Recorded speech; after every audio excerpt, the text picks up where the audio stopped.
lay quietly in my bed. I did not rustle the sheets. I breathed slowly and silently. I was listening for a sound. A sound my friend had told me I'd never hear. Ringing bells of Santa's sleigh. There's no Santa, my friend insisted, but I knew he was wrong. Late that night, I did hear the sound. The nod of ringing bells. From outside came the sounds of hissing steam and squeaking metal.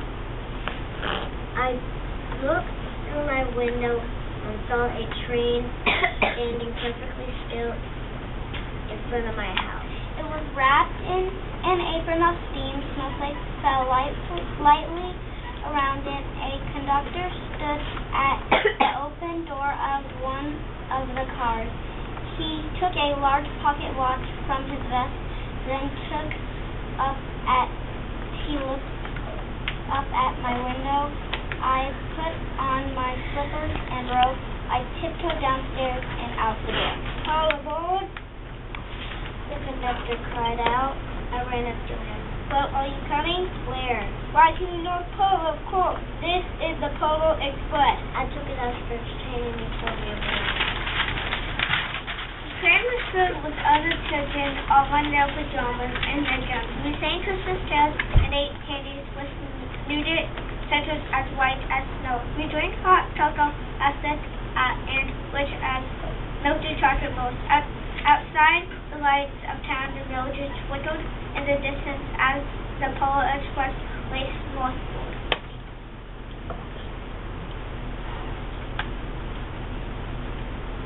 Soon there were no more lights to be seen. We traveled through cold, dark forests where lean old ferns and white-tailed rabbits hid from our train and thundered into quiet wilderness. We climbed mountains so high it seemed as if we could sprint to meet. But the Polar Express never slowed down. Faster and faster, we ran along over peaks and through valleys like a car on a roller coaster. The mountains turned into hills, the hills to snow-covered plains. We crossed a barren desert of ice, the great polar ice cap. Lights appeared in the distance. They looked like lights of extreme sailing on its moon. There is the North Pole, said the conductor. The North Pole. It was a huge city standing alone at the top of the world, filled with factories where every Christmas toy was made. At first we saw no elves. They are dabbling at the center of the city, the conductor told us.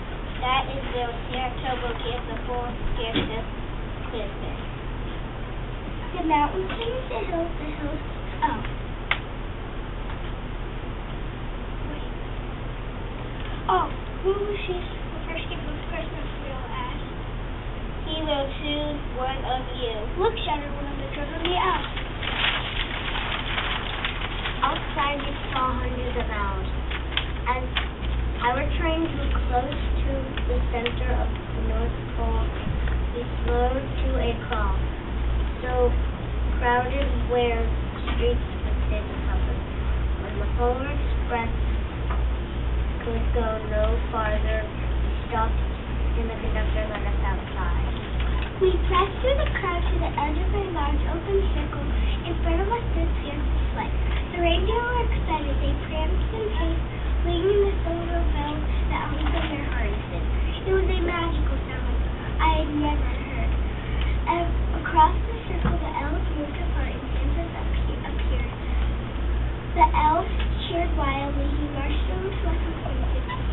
Let's have this fellow here. He jumped into his sleigh and the conductor handed me up. I sat on Santa Beach.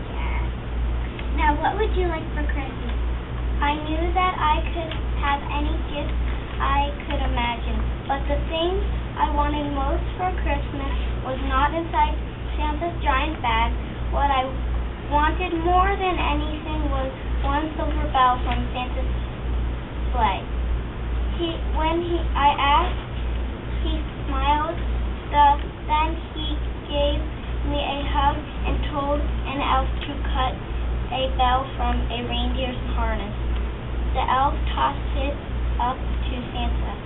He stood holding the bell high above him and called out, "The first gift of Christmas." As soon as we were back inside the Polar Express, the other children were ringing the bell. I reached in his pocket, but the only thing that left was a hole. I had lost the silver bell from Santa's sleigh. Let's hurry outside and look for it.